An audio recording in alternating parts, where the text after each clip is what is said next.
Angry with him, it nearly frightened me out of my wits, and yet I could hardly keep from laughing at the little curtsy Peter kept making, quite slyly, whenever my father spoke of that lady's excellent taste and sound discrimination.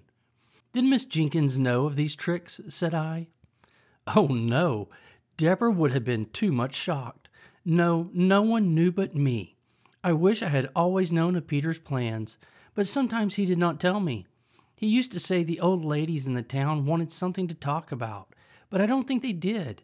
They had the St. James Chronicle 3 times a week, just as we have now, and we have plenty to say. And I remember the clacking noise there always was when some of the ladies got together, but probably schoolboys talk more than ladies.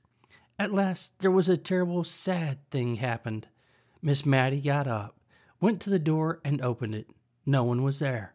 She rang the bell for Martha, and when Martha came, her mistress told her to go for eggs to a farm at the other end of the town. "I will lock the door after you, Martha. You are not afraid to go, are you?" "No, ma'am, not at all. Jim Hearn will be only too proud to go with me." Miss Matty drew herself up, and as soon as we were alone, she wished that Martha had more maidenly reserve.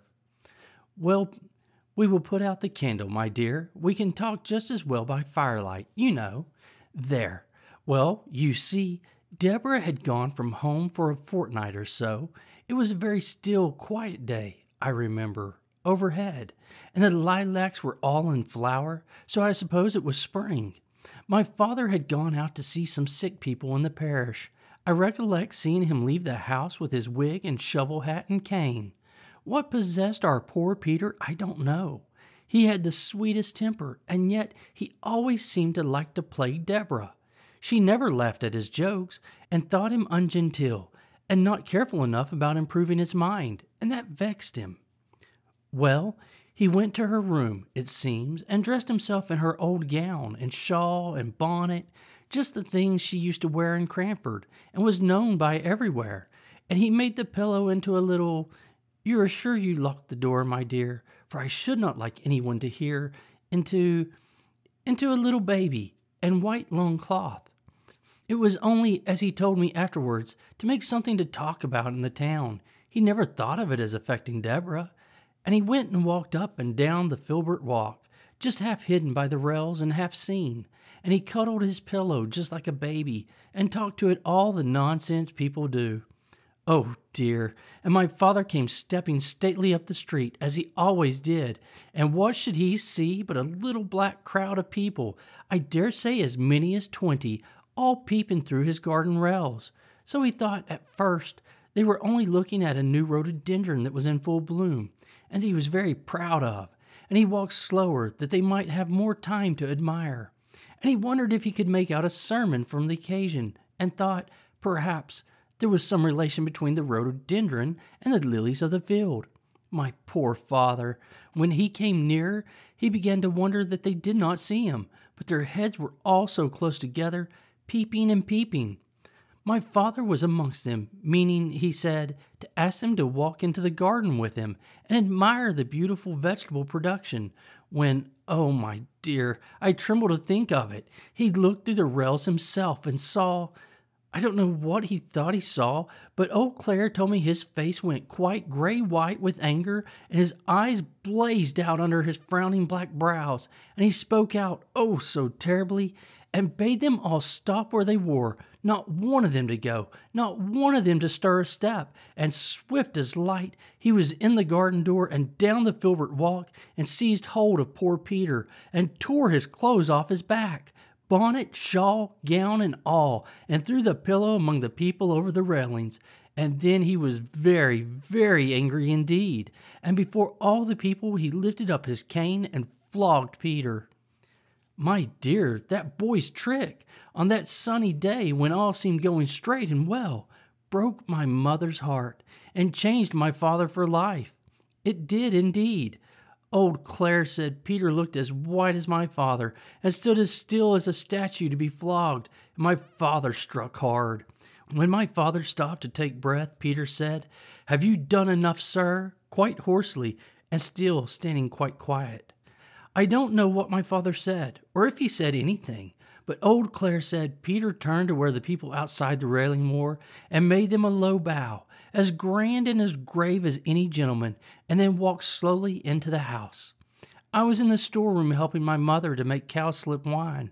I cannot abide the wine now, nor the scent of the flowers. They turn me sick and faint as they did that day when Peter came in, looking as haughty as any man, indeed looking like a man, not like a boy. "Mother," he said, "I am come to say, God bless you forever." I saw his lips quiver as he spoke, and I think he durst not say anything more loving for the purpose that was in his heart. She looked at him rather frightened and wondering, and asked him what was to do. He did not smile or speak, but put his arm round her and kissed her as if he did not know how to leave off, and before she could speak again, he was gone. We talked it over and could not understand it, and she bade me go and seek my father and ask what it was all about. I found him walking up and down, looking very highly displeased. "Tell your mother I have flogged Peter, and that he richly deserved it." I durst not ask any more questions. When I told my mother, she sat down, quite faint, for a minute. I remember a few days after, I saw the poor, withered cowslip flowers thrown out to the leaf heap to decay and die there. There was no making of cowslip wine that year at the rectory, nor, indeed, ever after. Presently, my mother went to my father. I know I thought of Queen Esther and King Ahasuerus, for my mother was very pretty and delicate looking, and my father looked as terrible as King Ahasuerus. Some time after, they came out together, and then my mother told me what had happened, and that she was going up to Peter's room at my father's desire, though she was not to tell Peter this, to talk the matter over with him. But no Peter was there. We looked over the house. No Peter was there. Even my father, who had not liked to join in the search at first, helped us before long. The rectory was a very old house. Steps up into a room, steps down into a room, all through. At first my mother went calling low and soft, as if to reassure the poor boy. "Peter, Peter dear, it's only me." But by and by, as the servants came back from the errands my father had sent them in different directions to find where Peter was, as we found he was not in the garden, nor the hayloft, nor anywhere about, my mother's cry grew louder and wilder. "Peter, Peter, my darling, where are you?" For then she felt and understood that the long kiss meant some sad kind of goodbye. The afternoon went on, my mother never resting, but seeking again and again in every possible place that had been looked into 20 times before, nay, that she had looked into over and over again herself. My father sat with his head in his hands, not speaking except when his messengers came in, bringing no tidings. Then he lifted up his face, so strong and sad, and told them to go again in some new direction. My mother kept passing from room to room, in and out of the house, moving noiselessly, but never ceasing. Neither she nor my father durst leave the house, which was the meeting place for all the messengers. At last, and it was nearly dark, my father rose up. He took hold of my mother's arm as she came with wild, sad pace through one door and quickly towards another. She started at the touch of his hand, for she had forgotten all in the world but Peter. "Molly," said he, "I did not think all this would happen." He looked into her face for comfort, her poor face all wild and white, for neither she nor my father had dared to acknowledge, much less act upon, the terror that was in their hearts, lest Peter should have made away with himself. My father saw no conscious look in his wife's hot, dreary eyes, and he missed the sympathy that she had been ready to give him, strong man as he was, and at the dumb despair in her face his tears began to flow. But when she saw this, a gentle sorrow came over her countenance, and she said, "Dearest John, don't cry. Come with me, and we'll find him," almost as cheerfully as if she knew where he was.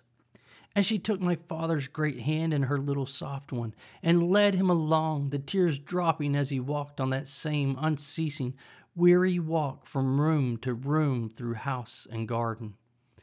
Oh, how I wished for Deborah. I had no time for crying, for now all seemed to depend on me.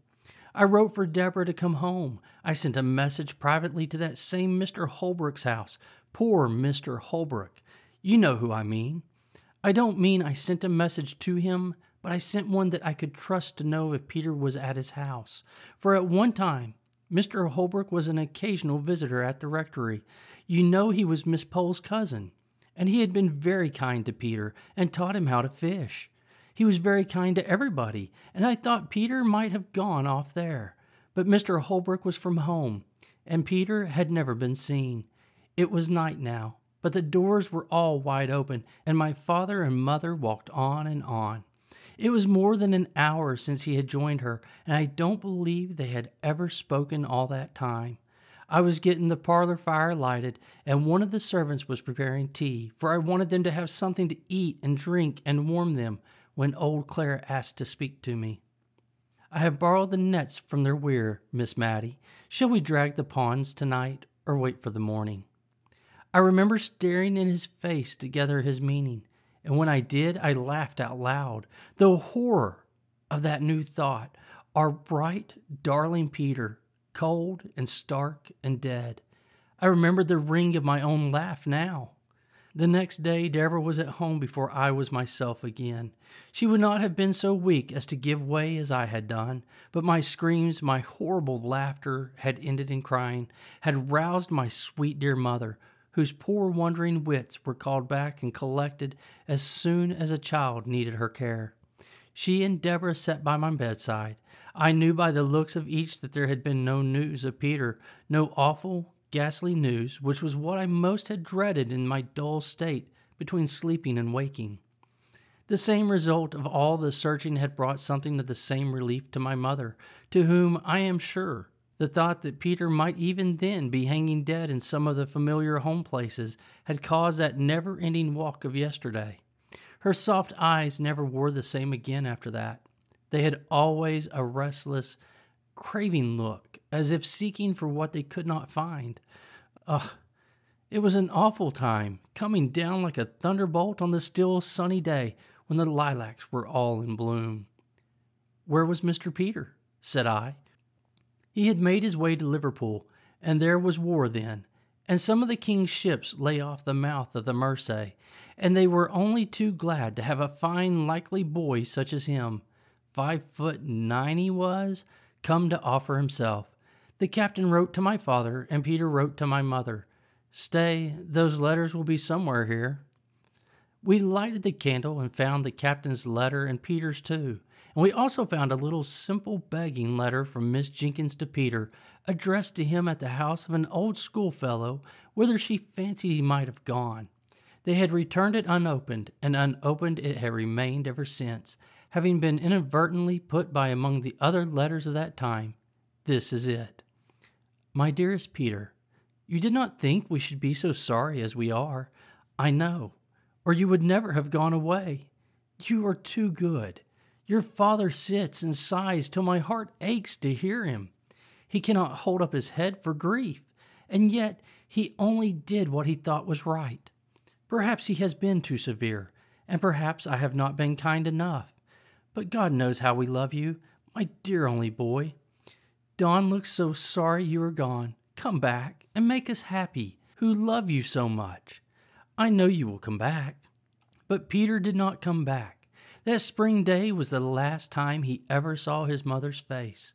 The writer of the letter, the last, the only person who had ever seen what was written in it, was dead long ago, and I, a stranger, not born at the time when this occurrence took place, was the one to open it.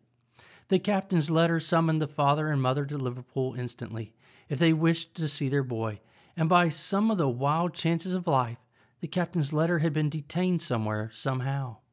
Miss Matty went on, and it was race time, and all the post horses at Cranford were gone to the races, but my father and mother set off in our own gig, and oh, my dear, they were too late. The ship was gone, and now read Peter's letter to my mother. It was full of love and sorrow and pride in his new profession and a sore sense of his disgrace in the eyes of the people at Cranford, but ending with a passionate entreaty that she would come and see him before he left the Mersey. Mother, we may go into battle. I hope we shall, and lick those French, but I must see you again before that time. And she was too late, said Miss Matty, too late. We sat in silence, pondering on the full meaning of those sad, sad words.